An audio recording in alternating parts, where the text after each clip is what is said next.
Hey folks, today is a keyboard video. Finally got a bunch of stuff in the mail after waiting for a while, including a laptop cooler here. This big Cooler Master thing. It's kind of nice. Nothing interesting to talk about, but that's why we're going to talk about this stuff instead.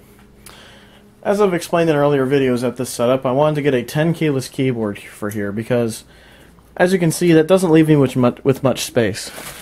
This netbook pretty much shows you how much space I have left. That's a netbook we still need to talk about.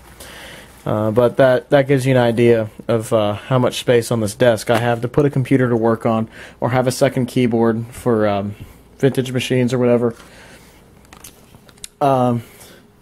This is changing all that. As you can see, I got a Velocifire TKL01.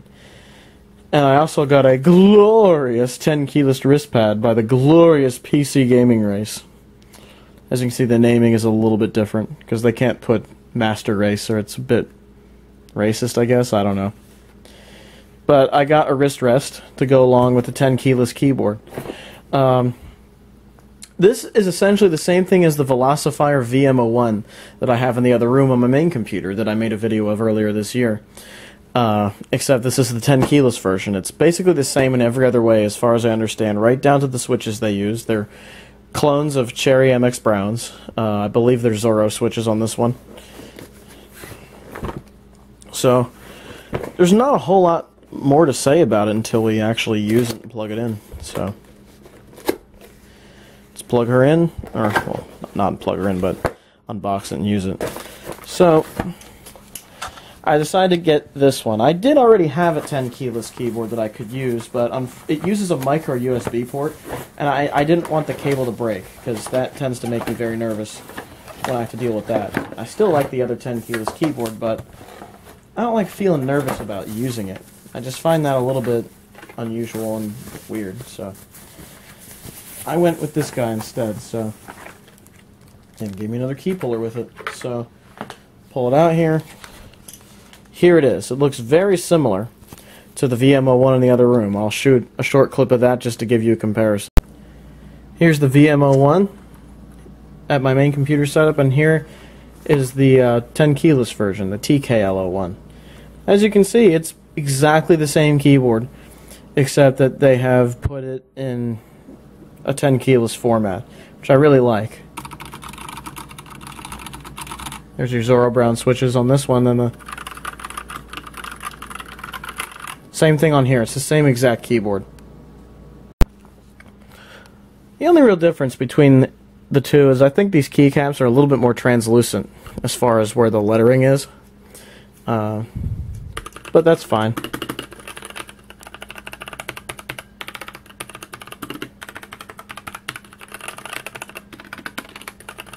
Feels very good. I like these a lot. So, as we usually do with these videos, we should take a look at the keycap, or take a look under the escape key. So we'll open this up here, take that out. It is indeed, let's pull this under the lamp and look at it. Is this a Zorro switch, or is it something else? It might be something else.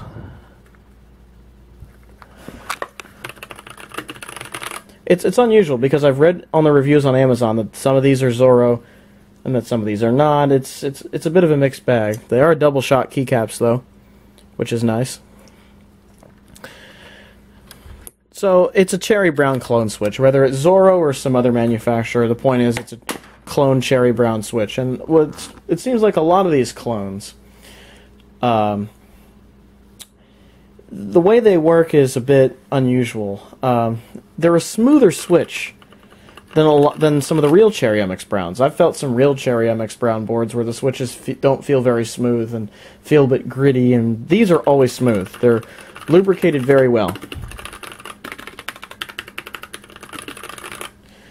And that's replacing a compact MX11800, which I still like and I'm still going to use, but not on a daily computer here, which uses genuine Cherry MX Browns. It does not feel a whole lot different. There is a difference. I think these keys are a little bit lighter, but I don't necessarily mind that.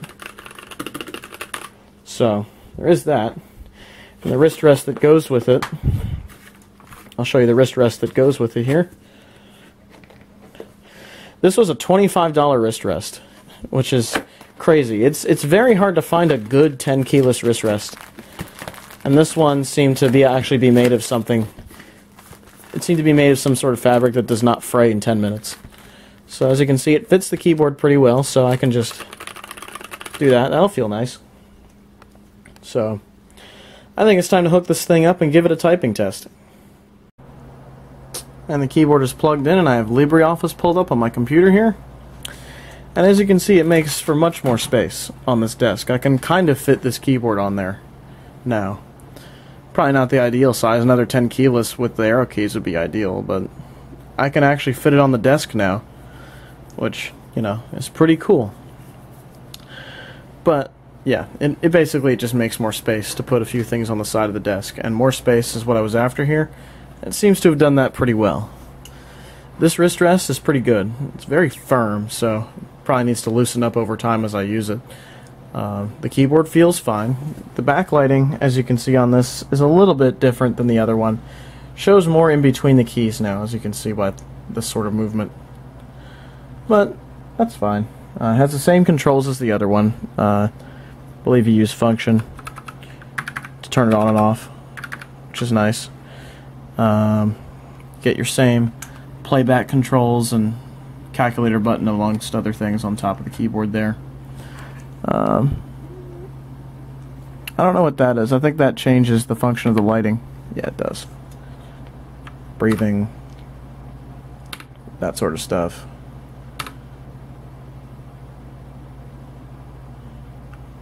Oh yeah, stacking. More stacking. Just on. I tend to just leave it on. I like a regular, normal backlight on a keyboard. Nothing fancy, nothing crazy, just does its job. So, if you've watched my video on the Velocifire VM01, very similar situation here, except it's just the Tenkeyless version. So the only real differences are that I think the switches are slightly different. They might be the same. I couldn't really read the label on it that well because it was clear plastic. It's Tenkeyless. The backlight seems to be just very slightly different. Not by much, but just very slightly. In the fact that you can see it in between the keys and whatnot. I don't remember that being the case. I don't remember that being the case with the other keyboard, but of course we can check real quick too. Yeah, on the other keyboard they do shine in between, but it's not quite as pronounced, I'd say, as it would be on the Tenkeyless version. I think it's a little bit brighter, actually. Though maybe this because the brightness is all the way down. No, it's not. Yeah, the Tenkeyless version of the keyboard's slightly brighter. So that's a thing. Small variance, I would say, between the two keyboards, but yeah, this one's just slightly bright. This one's just slightly dimmer than the other one. And there's the brighter keyboard. And there you have it. Same layout as the other one, except that, of course, you don't have the number pad, but of course that saves space if you have a small desk like this one, which is what I was after here. And it also helps with ergonomics if you're interested and enthusiastic about that portion of Tenkeyless keyboards. It definitely helps in terms of that, although I've seen people use the Happy Hacking keyboard as an even more ergonomic format of a keyboard, but this one at least gives you all the keys that you definitely need, so that's a particularly good one. So how about we give this a typing test? I have LibreOffice open, so let's give it the typing test.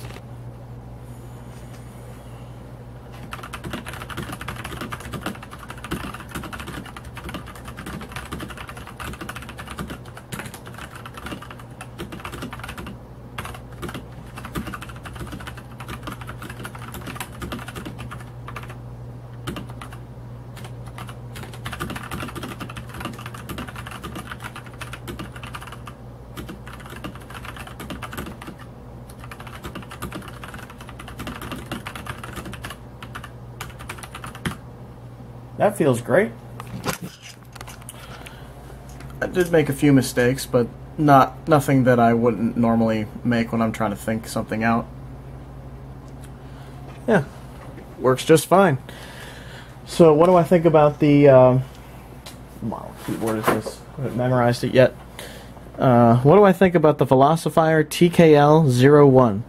I think it's a fantastic choice if you're looking for a cheap mechanical keyboard that is built well, robust, has a nice pleasant backlight,